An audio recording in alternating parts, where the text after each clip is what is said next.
Oh, we are live indeed. It's Edge Radio Australia.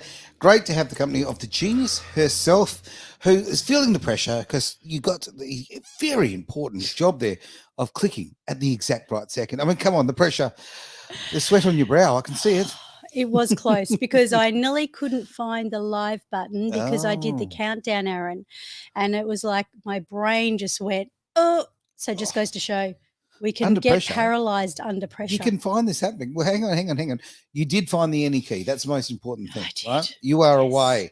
We are ready for the Genius Zone here. I've got the lovely Terry Messenger with me. My name's Aaron. Hi, I like long walks on the beach. Okay, it's not even true. It's not even true. It's not true. You do not like long walks on beaches. Do you like the beach? No, actually. Well, there's a good thing about the beach. It's called a beach buggy. Okay. Oh, beach buggy, of course. It's got an engine, of course. It's got an engine. Away we go. Oh, my gosh. Well, actually, you know, today I was doing a mastermind training and we were going through what we're going to talk about today, Aaron. Okay, now, I don't know yet. You did give me a little cheat sheet. I'm getting there. Look, let's have a look. Oh, I don't know. What is it? What is it? Could be anything. Okay, I'll look at the title. Rewire. Aaron's life in the back street. Oh, look, people are paid to see that. Why don't you explain what the show's about? Okay. Before you do, though, great to see people jumping online already. Really fantastic. Look, love the interaction. So please don't be shy. If you've got a question or a comment, just, put it in. Type away and we will answer them or talk about them as we go. Yes. Now, let's jump into the subject at hand. What are we doing, Terry? We are doing rewiring and refiring, which is recoding your brain for success. Okay. Yeah. All right. Yeah. So as I said on my little, short today, on my little story, when I say refiring, I don't mean with a gun. Okay. Just to clarify that. Yeah. Right. So you kind of rewiring and refiring the pathways of the brain. Right. No violence was used in this rewiring. None whatever. Okay. Promise. No violence whatsoever. So it's really about, we've been talking about going backwards and, releasing and letting go and what we can do to obviously move forward. But sometimes we have to go backwards to go forward. We do. Now, every time you tell me to let it go or talk about letting it, you don't actually tell me to let it go. But when we talk about that, I'm sorry, I can't. I'm just frozen. You're frozen.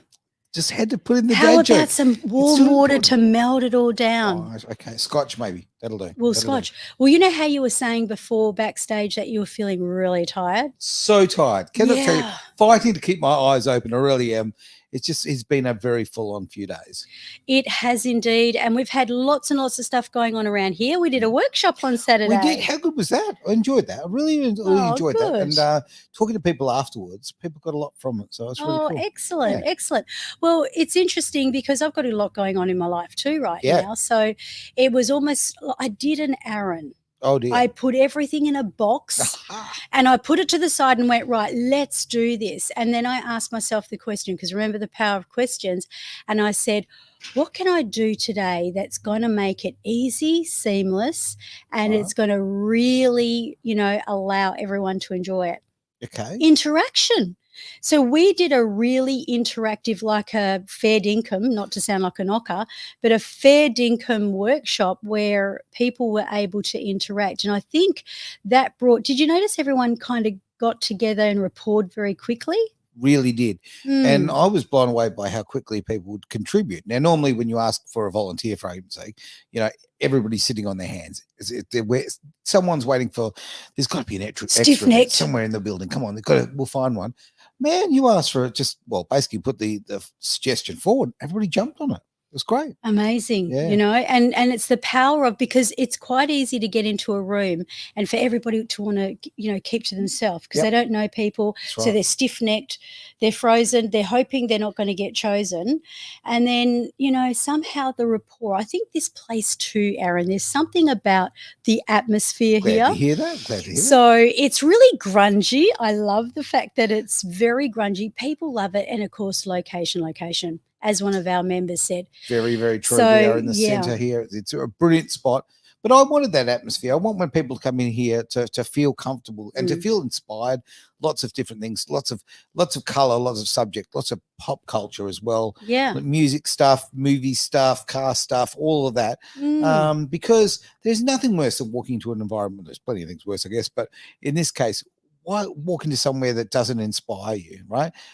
Yeah. And I love when people start a conversation because they see an album on the wall. They go, I had that. It's a good little David Bowie. Oh, yeah, absolutely. Like, what can we say? You've got some really groovy people on the wall around here.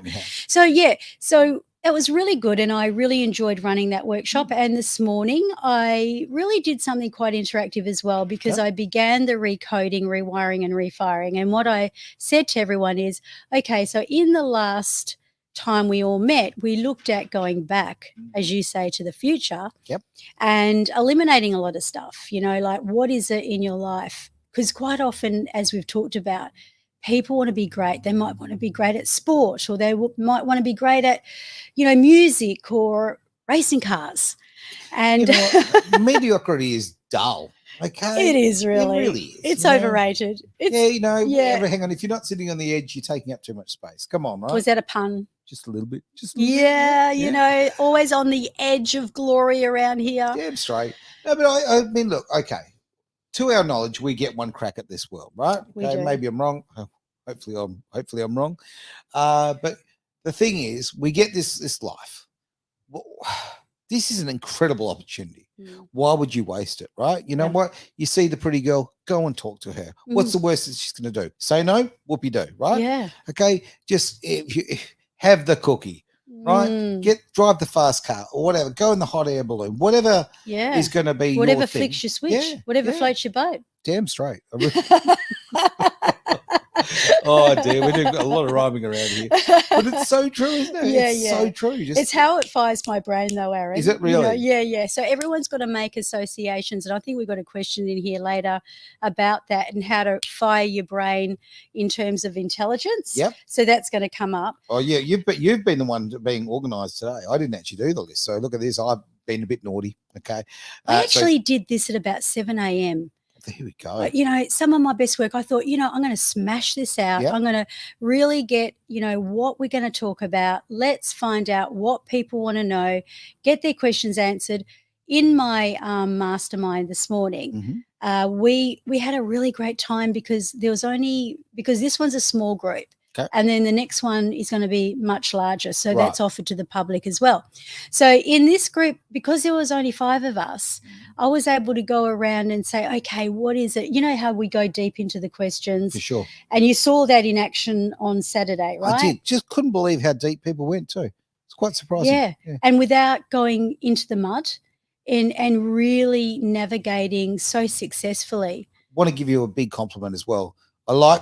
This was impressive because you asked very full-on questions, very personal questions, but you asked them in a way that people didn't have to answer them and reveal like too much information. Okay.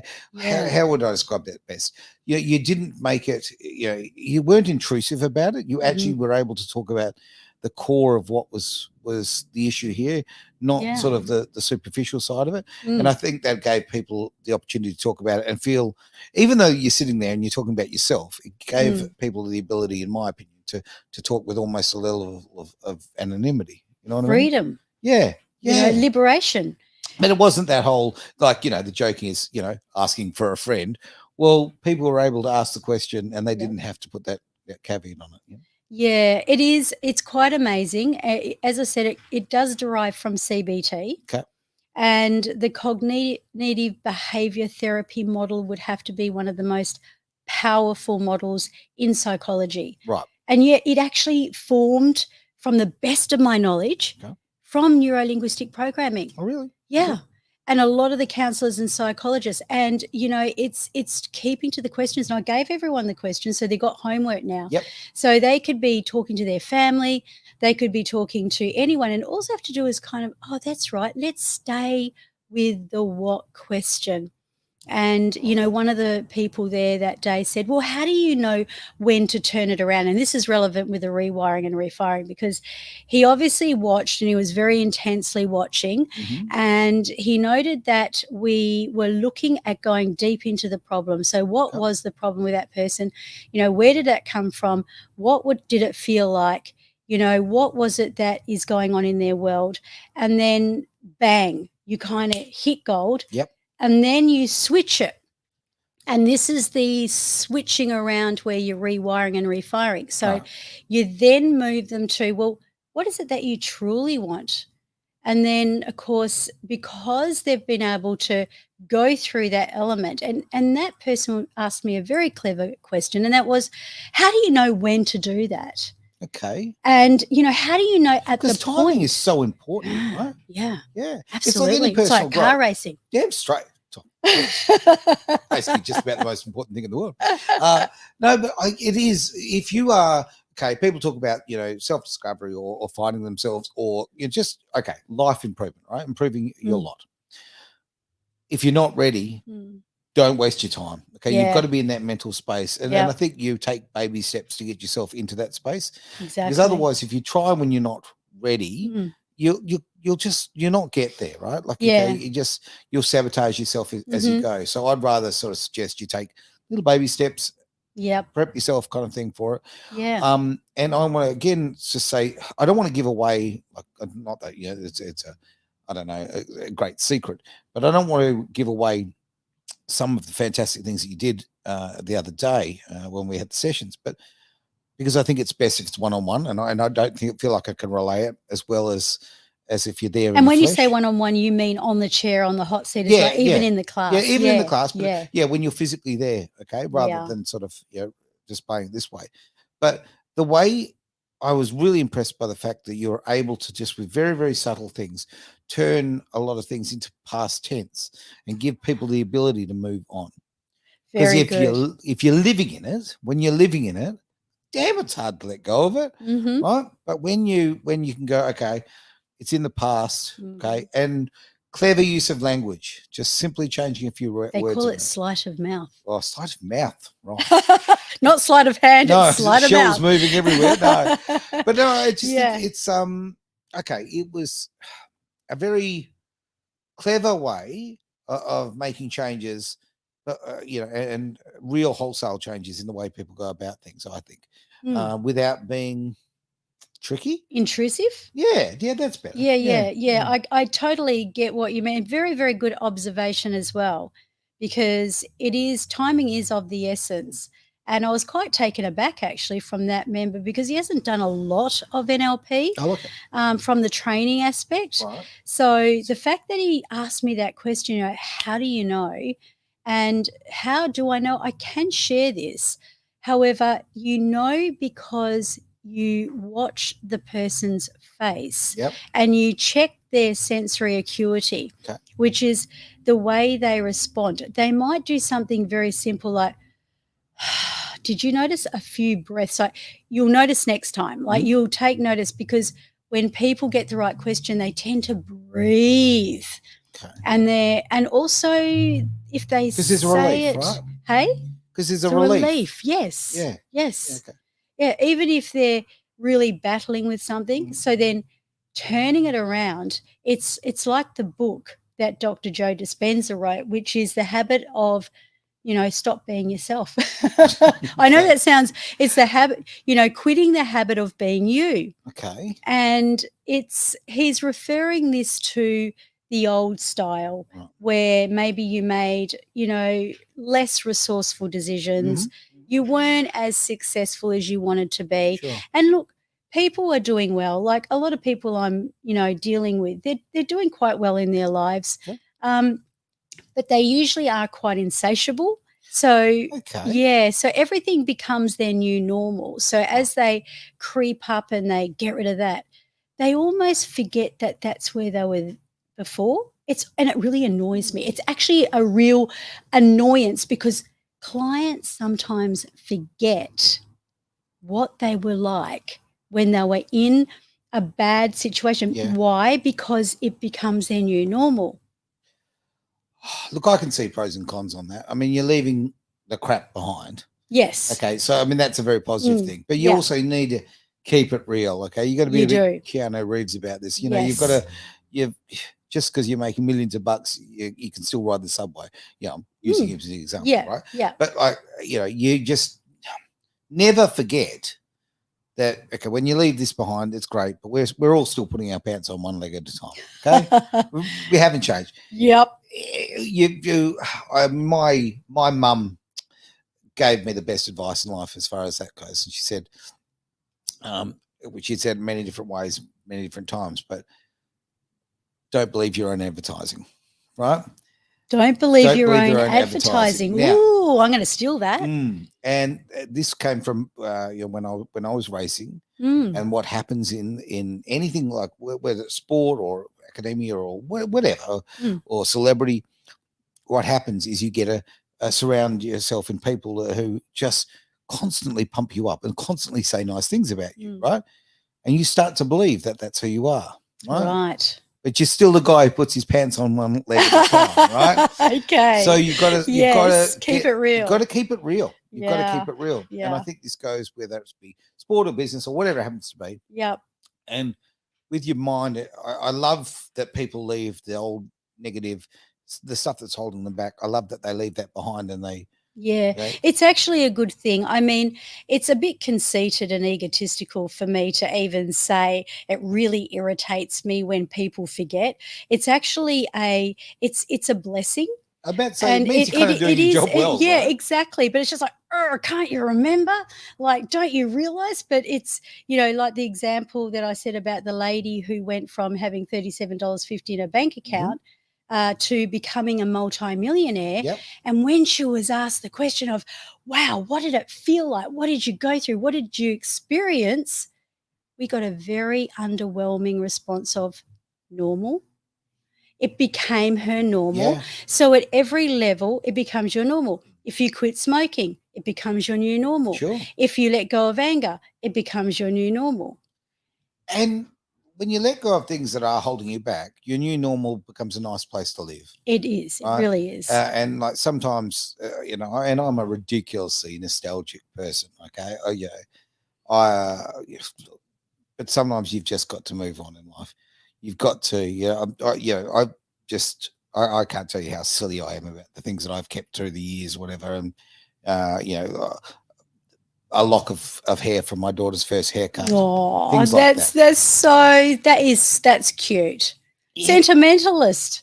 Very sentimental. Wow. Ridiculously sentimental. Yeah. I'm terrible. I throw everything out. Do you? Oh, wow. They're all the people who go, after 12 months, if you haven't used it, throw it away. Yeah. Like, no, I'm totally the opposite. Oh. I'm shocking. Yeah. Shocking for these. Mm-hmm. Not a hoarder by any stretch of imagination. Yeah. Just this is important. And there's several different examples I could give, but I'm probably giving away too much. Yeah. But we're all different. We are. I mean, my kids have got a running joke. If you want to know something from the past, a picture or something, go to Dad.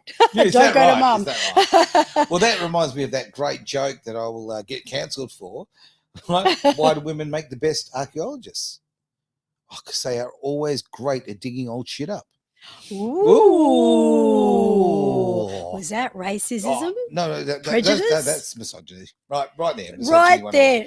There we Naughty. Go. Yeah, but I don't mean it. It's a joke. Yes. And remember when we used to be able to tell jokes without people going about it? Yeah. I think that men and women should be able to pull the mickey out of each other. Absolutely. I think everybody should be able to pull the mickey out of it. Because when comedy dies, a piece of us die. Yeah. Well, we're famous in Australia for calling the men especially, for calling each other malakas. Yeah. And I'm not going to tell you what that means in, European language, but they do. So anyway, to get back to the point, so breaking negative patterns. So you've done that. So where to now? Okay. And this is the thing. This is the catch with the subconscious. You've got to be careful what you wish for because you've got to be quite specific. Okay. And this is one of my biggest things that I do with people. I'm looking at, well, what you do want. why do you want to? Because remember, we're allowed to ask why. Yeah. And what does that look like? And what exactly and whereabouts? And this is what we went through this morning. So because we had a small group, I was able to ask each person what they wanted. And it's funny how they all kind of want something different but the same. They all want to be. Questions? Of course you can. Okay. Are you going to start now? Can I?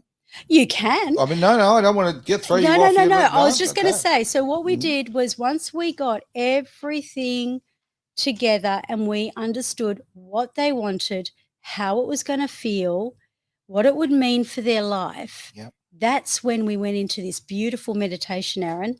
So I created this meditation using their words. Okay. So by using their words, they're in control. Their subconscious is going, yes, yes, yes. And you know about the truisms, right? So that's when people understand and they start the recoding. But anyway, you go right ahead and start with these questions. Really we'll open up for the questions. All right, question. Here we go. How can I use NLP to break through negative patterns? I'm currently in a job I hate. And every day feels like a struggle, which is causing me to spiral. Can you help me with this? Now, I just joked in the middle of that. The fact of the matter is, how many people can identify with this? I love my job, so I'm cool. But a lot. Love my job, but so many people. You never go away from your job. I just don't stop. You must love it. I must. You're a bit like me. You do it in your sleep. I certainly do. There's no off switch on this one, but I do know this stat. So okay, in 2019 there was actually studies done the Australian public of job satisfaction. Yeah, right? And 80%, 8 out of 10 people hate their job. Oh, no joke, hate, and would change if they could. Yeah, now I mean that's so sad. Do you know I don't have the discipline to be in anything I hated? No. That's why I got fired from 8 jobs in a row. Is that right? But you put me in something I love. If you've got passion for it. You don't know what you don't know. Yeah. You don't know what you don't know. And I kept going in and out of these jobs that I was just terrible at.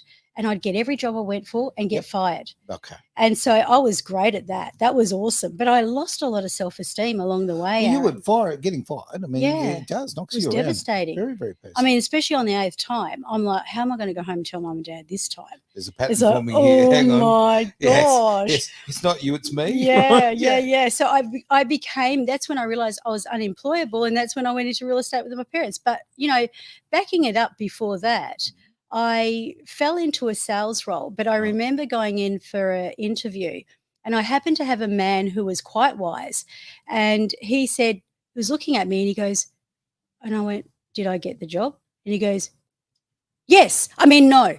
I thought, did he say yes or no? Yeah. I couldn't quite get it.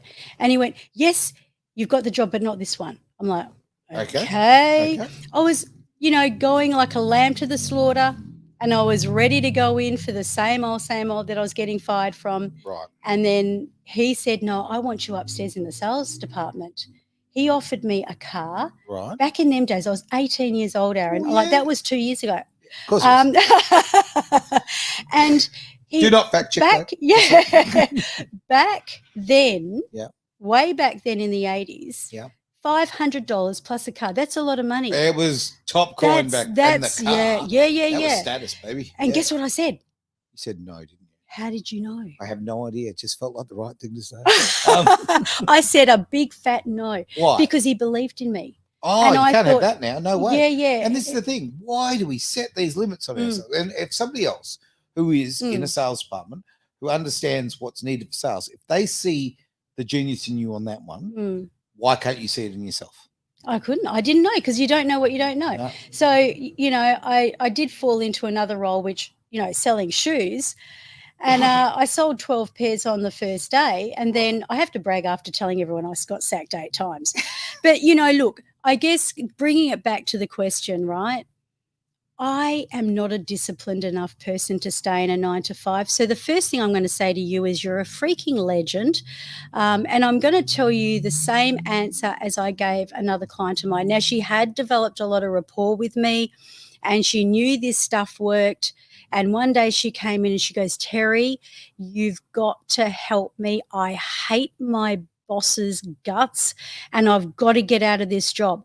What am I going to do? I know you don't give advice, but what am I going to do? Right. Guess what my answer was? I'd love to hear. Fall in love with your boss. Not literally passionately, right, but you have got to learn how to be fulfilled within yourself, change the perspective, because what's going to happen is I don't know whether it's a guy or a girl, but what happens is you will continue to spiral because you're creating this picture. And like your mum said, you are the advertisement. Yeah. And if you're advertising in your brain something that's terrible, a product you don't believe in, yeah, right? You're selling it to yourself. Yeah. That's what you're selling to yourself, right? Of course you are. So, she goes, oh, come on, get out of here. Come on. I know your stuff is real, but this is not going to work. I can't stand my boss. And I went, well, I said, the chances are you're probably not going to stay in that job for very long. But if you want to have an opportunity where a door's going to open for you, you need to be open and receptive already to the universe. And the opportunities do come your way. And it's very easy to say that when it's not you and you're not living in that situation. But if you do I have lived this where I've just gone, no, I refuse to take that path. Okay. Yeah. I'm just going to flick that switch. And, I used to always hate this saying, but I'll tell you right now, I actually believe in it now. The universe does provide. Okay. If you open yourself to it, it will provide. Yeah. Things come your way, opportunities come your way. Yes. And take a risk. Yeah, okay? Take a risk. I mean, it doesn't mean we have to be stupid. No, of course. I'm not saying I don't mean, stay in the damn job. Yep. What I mean is, come to find peace with yourself and then start looking at, well, what am I doing here anyway? What is it that I can learn from here that I can take with me into the next role? And, be very clear also about how you want to feel, because everything is about frequency. So if you're telling yourself, this person, a negative story, and you're waking up every morning and going, oh my gosh, I've got to go to work again, like that terrible dread feeling, you're going to get dread. You're going to attract it. Whereas you've got to know that you own yourself. Be the master of your own destiny, not the victim of your history. I like that. Napoleon Hill. Victimhood is fashionable at the moment, right? I've got no time for it. Okay. Obviously, I want to look after people who are victims of particular things, genuine victims, but people who make the decision to be the victim in every situation, no. Do you know what? You're the only one who can fix that. All right. Now, I'm on this one here. Statement. Yeah, see, I see something that pricks my interest. I'm a motocross rider, and I had an injury that's really set me back. I used to be in the top 3, but now I'm losing nearly every race. How can NLP help me get back to where I was? Woo! If I didn't know better, I'd say that was my son, but that was about 10 years ago when he was 15 years old. Right. He actually broke his neck. Whoa, that's not a little injury. Yeah, on a motocross track. And, he knew I'd hated him on bikes. I just didn't like bikes. That's typical just mother. Such a mum thing to do. I know it is a mum thing. Look, I agree with motocross. It's a sport. And, I believe that, with my son, there's a little bit of resistance because he didn't really want to listen to what I had to say. And he was obviously having to go through rehabilitation, head in a brace, all the rest of it. Very full on. He ended up getting the best looking chick in the school. Nice work, mate. I know, right? And we're like, how did it? My son's he's really, how do you put it? He's got a lot of sarcasm. Okay. And he sees the world he's a bit like his dad, like a bit of a cool dude. Everyone's a malacca and all the rest of it. Right. But he became this really, really positive guy. Okay. And I'm going, okay. And I'm going to come back to your question. It's okay. And one day I realized, in short, you know why he became positive? Why's that?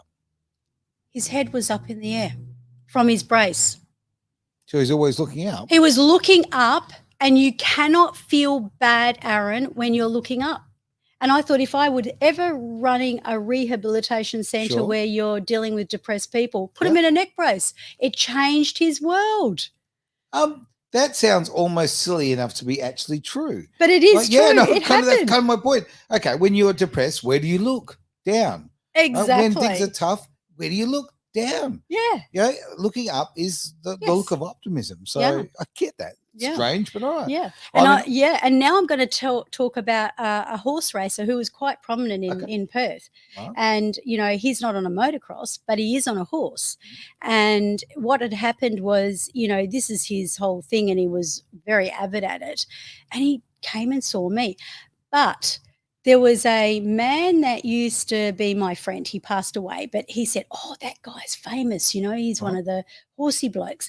And I went, right. And he was seeing me for the same thing. Okay. His horse lost it. Right. And he came off, he broke his leg, and then he found it very difficult to get back on the horse again, the new horse.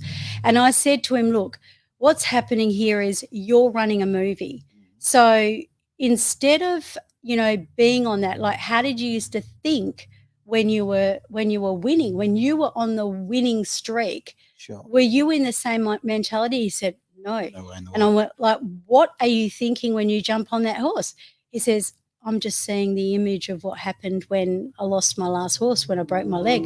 I'm like, exactly. You've got to, and of course, NLP does that. That's where you release the trauma.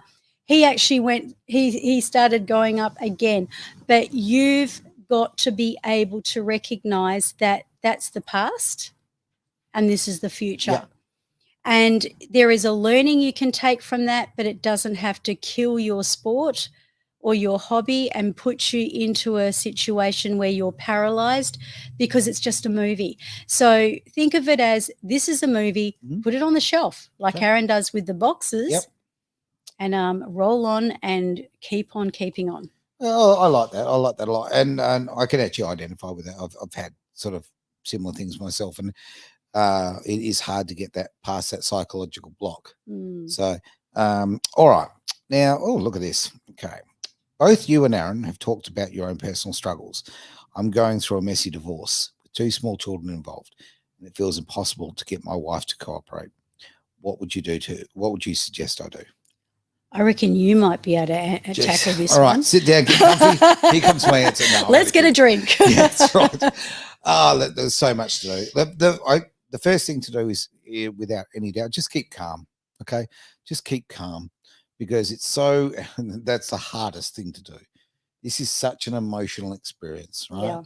Yeah. And especially, I mean, I don't know, obviously, your circumstance, but it seems to be very much a pattern that when there's a divorce on the cards, the man tends to find out about 12 months before the woman has effectively started checking out. All right. So she's gone through a lot of the grieving process and lots of things. Yeah. By the time you find out, hey, it's just started. So they plan it. Women plan. They reckon that women always plan their out. Yeah, the exit strategy. Their exit. Yeah. And I mean, look, I've spoken to enough people in this world that is very much the truth, right? Yeah. Most women make a plan. It takes about 12 months for them to get out of the relationship.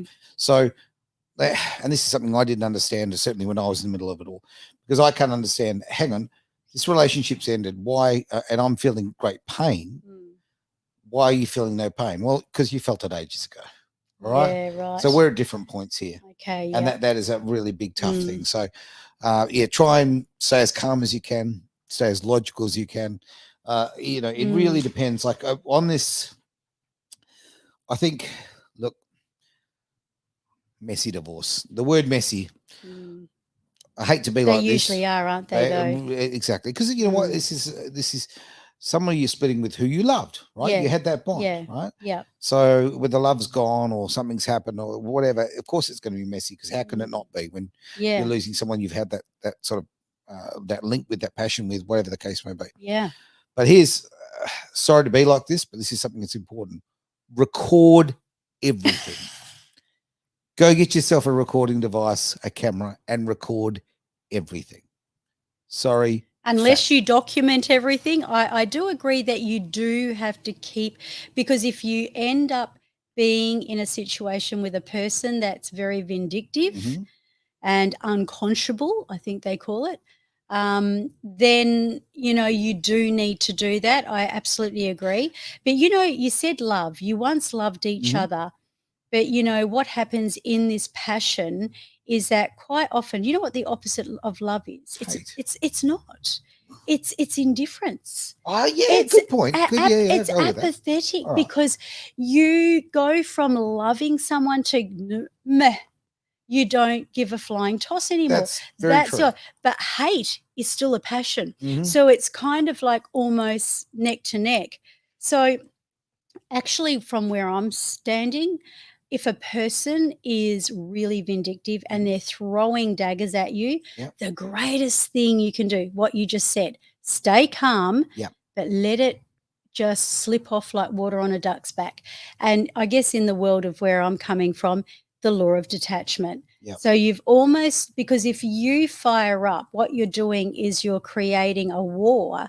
Whereas if you let it go and become detached and release it, you're going to be in a much, much better situation. And also the kids are going to wake up. If you don't react and you're not having access, and after a while, that person's going to be banging their head against the wall because there's no fight, you see. But then the kids might say, I've heard this being said when you get someone like that, but then is that real? Like, can that really be the case? And then one child stood up and said, why aren't you fighting for us? And it's not always that. It's almost, I go back to a Bible theory where I can't remember if it was Solomon or David, but he was wise king and he wanted to find out who was the real mother of this little baby that was floating on the water. And of course, two mothers were claiming that the baby belonged to them. And he said, I tell you what we'll do. The wise king said, we'll cut the baby in half. And the real mother said, it's hers. She gave it up. There's so much in that story. There really is. Just a little side note, Aaron is in that story. Did you know that? I got a shiver up my spine. So like something just walked over my grave. So it must have been close to you because I got it. It's really powerful. Yeah, no, literally in the Bible, and I do not remember the Bible very well. It's a long time ago since I was in school. But I got a cameo in that. Just saying.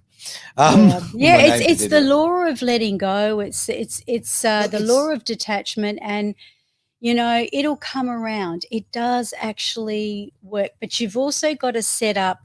You've got to make a statement for yourself. So I'm going to share mine. And I remember I mentioned the story when I separated from my initial husband. And, we've got a very good relationship. We had a very good co-parenting situation. But, it wasn't always perfect. There was still a few daggers and stuff like that flying around, a lot of judgment and all the stuff. And we broke a lot of hearts. It seems like, no, they can't part. It just can't happen. And a lot of people got really, really infuriated by it. But when I did NLP, I remember I was encouraged to make a statement. And this is what I would say to the person who's asking this question. Make a statement for yourself that you're going to live by. And my statement was, I'm going to have the most perfectly imperfect divorce, and I'm not going to drag my kids through the mud. Love that. And you know what? 10 years later, my teacher, a male, rang me up. I remember I was walking through Coles. He rings me up and he goes, Terry, you need to tell me that statement you made back all the way back then when we did practitioners. And I'm like, I can't remember. I'm like, but I kind of did, but I kind of didn't. And after we hung up, I kept going around the shops and walking up and down the aisles. And then I went, boom, that was it. And I went, why do you want to know? He had 5 kids. He said, my wife's left me. And he needed to he wanted that same statement. He wanted to borrow it. Okay. I mean, I've got a very blatant way of dealing with it. Okay. I look at it this way. Okay, with a divorce, any breakup of a relationship, especially when 100 times more when there's kids involved. you need to make the best of a shitty situation. Mm. It's not a great situation. No one wants to be in it, right? You have to make the best of it. Yeah. Okay. So that means, if you've got issues with your ex, bite your tongue. Bite your tongue. Why would you tell your child that you don't like half of their DNA? Exactly. Right? I just don't get that, right? Exactly. So that's on them, isn't it? It really is. I want you to be honest. Honesty is incredibly important, but at the same time, you need to really, you are there to serve your child, for want of a better term. Like in that situation, they are looking at you for guidance. Okay, they're looking at you for their future, and I would rather they mimic good behavior than something nasty. It's a horrible situation to be in, but make the best out of it. I mean, I'm reading that comment. There's so many things I would say. Right now, impossible to get your wife to cooperate. Trust me, I can't begin to explain that. How accurate that is. I'm sitting here right now. You know how I jokingly said about before record everything? Yeah. If I hadn't recorded everything, I would not be sitting here now. I'd be sitting in prison. Whoa. Yep. Because my ex-wife made up very, very blatant lies. Right. And if I hadn't physically recorded, I would be in prison. Wow. So she actually made a false statement to the police. This happens when you get vindictive people, right? So thankfully I had that. But forgetting about all of that, but I do think that's an important point. Yeah. But one very, very big important point too. Throughout all of this, just be kind and be kind to yourself. Yeah. Right? Yeah. Like end of the day, I mean, I've been alienated from my children for a very, very long time. Okay. 8 odd years. All right. And whoa, has it been that long? Yeah. And I know it's still raw and fresh in you because you love them so much. I was talking to a friend today about this, and we were talking about one of, I won't go specifically, but we were talking about one of my children, and they were saying about the last time they saw that one particular child and how old they were, and they were and said what a beautiful person they were and how happy they were and all of that. Well, that person is now well, I don't know what their life is. I don't know what they're about. Yeah. It's been such a long, long time. Yes. But my heart's open, and if that person wants to speak to me, then I would absolutely love that. I still feel like they're coming back, because I mean, you just have to look at your Facebook page. You got to go follow Aaron. It's never a dull moment. But all your sentiments, all of the things that the pictures, and I mean, how can you can't fake that stuff, So it'll come back on her. Here's the thing. Karma never forgets. On that front, though, I actually don't want it to come back on her, right? For my ex-wife, honestly, just go and have your life. Be happy. Clearly, you've got problems, right? Clearly, there's things in your life which, there we go. Got some messages up there. I'll read in just a tick. But clearly, there's things in your life that haven't worked out the way that have made you how you are. Okay, I've put those personality traits in place.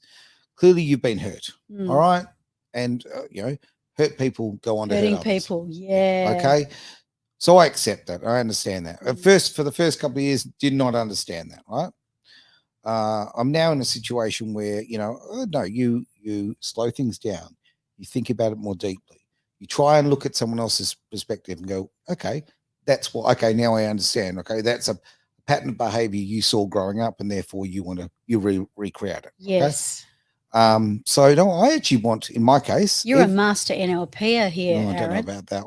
All I know is that I just want to be happy, and I want the people around me to be happy. I love life's too short. It really is. It really is. I lost my mum at the age of 50. My mum, too young, right? Too young. Greatest human being. Who? She was 50 or you were 50? She was 50. Oh my gosh. Yeah. So like an amazing human being, right? Amazing human being. Just smart and full of life and just a wonderful human being. Risk of sounding like a mummy's boy, just my best friend, right? Yeah. But 50 years, it's not enough. No. So I would rather focus on the positive things that come my way. Yeah. I would rather have positive relationships. When I now see that a relationship is not positive, quite frankly, I'll just step back from it. Yeah. And I don't feel I have to burn people on the way out.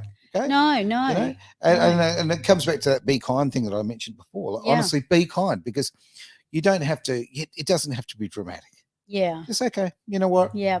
This is not the relationship I thought it was. We'll just step back. Yes. Thanks very much. Yeah. I used to many years ago, and when I say many years ago, probably when my last marriage failed. Okay, I made the joke, and the standard running. Was that joke, the 7th or the 8th one? It feels that way. Been married. You better say now. 2.5 times I've been married. 2.5. But I used to make the joke. The best way to get over someone is to get under someone else. Okay. Okay, I have to think about that. The It's best way to get over someone is to get right. you. Yep. Okay. And I use that system. Right. Okay. It's not good. It's short term, fantastic. Okay. Long term, not good for you. Right. So just slow things down your mind. Realize we're all in this bloody big ball flying around. Yeah. We've all got to live together. Exactly. And if they've hurt you, that's more of a reflection of them than a reflection of you. True. I got it takes a lot. One of the things that I never did well was I didn't do anger well. Okay. And repressed anger turned inside out is sheer sadness. And anger is better than sadness. Because at least if you've got anger, this is what Anthony Robbins does this. Okay. Oh, Tony Robbins, someone picked me up for calling him Anthony the other day. But, when he's got someone in the crowd and they're really depressed, what he does is he puts a cracker under them. Right. And, there was one guy that was suicidal and he was giving the story within the audience. And, he said, well, I'm better off being dead. My wife would be better off because then she could get my life insurance. Guess what? He's turned around and said, what's that? Except I'm going to ring the insurance company right now. He said, he got angry. I bet he did. And he got fire in his belly and it changed his physique. It changed the way his physiology, kind of okay. Come on, this is better than this. And this is, I mean, you they say in the Bible, don't sin in your anger, but anger is healthier. And I have learned how to do anger over the past few years because I went inward, I blamed myself for everything. And I got angry with someone the other day. I got really cross with them. Okay. And I wasn't going to sleep. I wasn't going to sleep that night. But you know what I did? And this is what I would suggest to you to do. You've got to remember we talked about this in our last radio interview, and that was get it all on paper. And what I did was instead of coming from myself and being also about, how angry I was and how could they do that in a very difficult time of my life and all that, I actually said, well, what's going on for them? What could it mean? So I wrote down, I wrote down all the things. The same for you and your situation. What's going on for your wife? What could it mean? What else could it mean? And just keep on keeping on, and you'll be surprised how that horrible pent-up feeling will release. And in order to recode and rewire and refire neurons, pathways in your brain, you've got to get your frequency through your thought patterns, because you can't have a feeling without first having a thought. Very, very true indeed. Now, there was a comment there on the screen that I'm going to struggle to see, but me too. I believe I missed the intro. Who is this lady? Well, this lady is, of course, Terry Messenger. Would you like to explain what you're about? Do I have to? Yeah, why not? How boring. Why not? And I wish I actually could see your name because I can't see it. It looks like Hanny. It does. Hi, Hanny. How you going? Love to see you there. Hey, my name's Terry Messenger. And yes, and it is my real name. I make a joke that I married my husband for his name. I basically have found myself in Edge Radio, and we do the Genius Zone because I have found that through everyone's pain of their story it actually becomes their glory. So if you've been through stuff, and like Aaron, I mean, if you know Aaron, do you know this lady, by the way? No, I don't. Okay. Well, So if you know Aaron's can't even see story, their name probably, but there you go. I've had a lot of Appreciate people, that. viewers, that have gone and looked you up, and they go, I like what he stands for. You know, that's very but nice they've gone deeper. They've gone into YouTube and looked you up through the internet. That's scary stuff. Tell you But what. they like what you stand for. And, you know, I stand for people who have the right to have a voice and have the right to turn their pain into their power. And also, I have discovered through years and years of releasing trauma in people that once you do release it, it's not about, you're not the, you know, the sum of the emotions you're going through. You are the sum of who you are when you're unleashed. I like that a lot. Well, okay. I would like to give you the personal vouch. I think that the work that you do and as what I saw on Saturday was very impressive. And if you can improve lives, you know, the old story, if you can improve one, it's fantastic. But I see you doing it on a much larger scale, and I appreciate that, because ultimately, exactly what you've said, the edge exists for so many reasons and very basic reasons. You've got a very similar mission. Yeah, look, this is the thing, okay? Like, people we're very strongly think about free speech here. This is what we're about, okay? It's so important to have free speech, because I have been in a position where I lost my voice as far as I wasn't being heard. That's why I lost my children, because my voice, my ability to talk about and actually tell the truth was taken away from me. I never want anyone to feel that pain ever again, okay? Yeah, so therefore, we introduce this media entity so that the everyday person can actually be heard and have their voice heard, because I want to improve lives, and that's what I see you're doing. Okay. Yeah, it's very there's a lot of synchronicity there. I thoroughly agree. All right, I'm going to be naughty because we're running out of time here. I know. So I'm going to jump to this question, if I may. My grandson is 10 years old and is dealing with really low self-esteem. He's at the bottom of his class and has been placed in a special group. This is affecting his confidence. Can NLP help kids of his age? Please help. Please help really good says question. A lot right at the end. Okay, like that's somebody really, they're really reaching out. Yeah. Yes, of course. And if it is your grandson, you know, obviously there's that real, you know, close, you know, very compassion. So well done to you when you do get to listening to this. I was never a great one for working with kids. I will be honest. I love kids, don't get me wrong, but I almost feared it. Wow. And I don't know why, but I didn't, they weren't my gig. And I ended up, because I didn't want it, it's like the people kept bringing their kids to me. And so I did work with kids. It did work with them. And in a sense, there was a young fellow, he was about 14 years old, and he was really suffering in school. Okay. And when I asked him the question, and I know it's going to be hard for someone who doesn't understand NLP quite this way, but everybody in layman's terms is good at something. Would you agree with that? Thoroughly agree with that. And so just because he's not good at maths or English or history, you know, he might become an Elon Musk or a Thomas Edison. You never know. Or an Aaron Malloy, although you were good at school, weren't you? No. You were okay. I was a bit lazy. Okay. Oh, right. So you could have been better then. Oh, look, I think I did homework about 3 times. Oh, okay. Imagine if you had tried that. Oh, imagine that. No, I did all right, but I certainly could have. Yeah. It did not apply himself. I think this is probably what was written mostly on the on the thing. But so since it's NLP and are you asking, can NLP? Yes, you are asking that. So this was what I did. And, you know, we had to find his passion. And he said, well, no, I'm not good at school. There's nothing that I'm good at, so I can't even relate. And I said, there must be something you're good at. I found out he was good at gaming. Okay. Yeah. Yeah, he loved gaming. And he was a pro. And he was, I said, well, okay, so for grandma, you know, I had this child. He was in my office.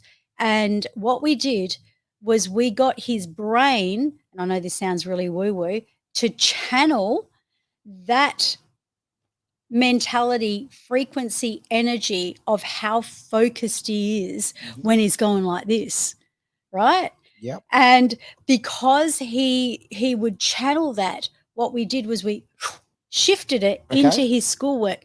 And you know what? his grades improved. So 100% NLP. In fact, I reckon they should put NLP into schools. Okay. I help a lot of teachers. There was a couple of teachers here on the weekend. There were. Yeah, because of the fact that when you learn how to do NLP, you can learn how to teach kids. You can understand whether they're a visual learner, an audible learner, or a kinesthetic learner. And when you know how people learn, you're ahead. You're in front.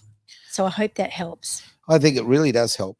And on a personal note, although I don't agree a whole lot with this particular person and the way they've gone in their life in a lot of ways, I will mention somebody.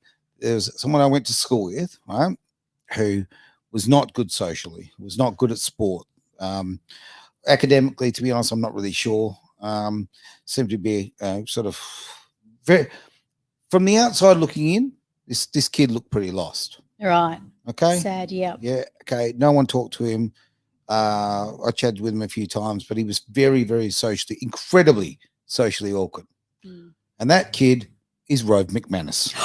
So there you go. Say hello to your mum for me. And I have said hello to his mum. So there you go. Many years ago. But this is what I'm saying is we all have our genius. We all have something that makes us unique, right?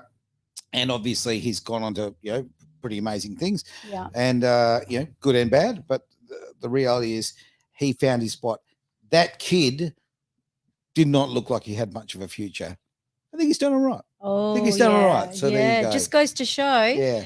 Can I just ask anyone that chimes in, if you've got a question, you can send it to Aaron, or you can put it in the comments. But if you want to be anonymous, you can send it to us. But ask your questions because, your real life questions, you get an answer for them. And I mean, it's not about advice. It's about changing your perspective. Completely agree. And with that, I'm going to end the show. Hit the old button, get back to edgeradioaustralia.com where you can hear some great tunes. Really soon, we've got WTF starting in just a few minutes. But for now, thanks for being part of the Genius Zone. It's Edge Radio Australia.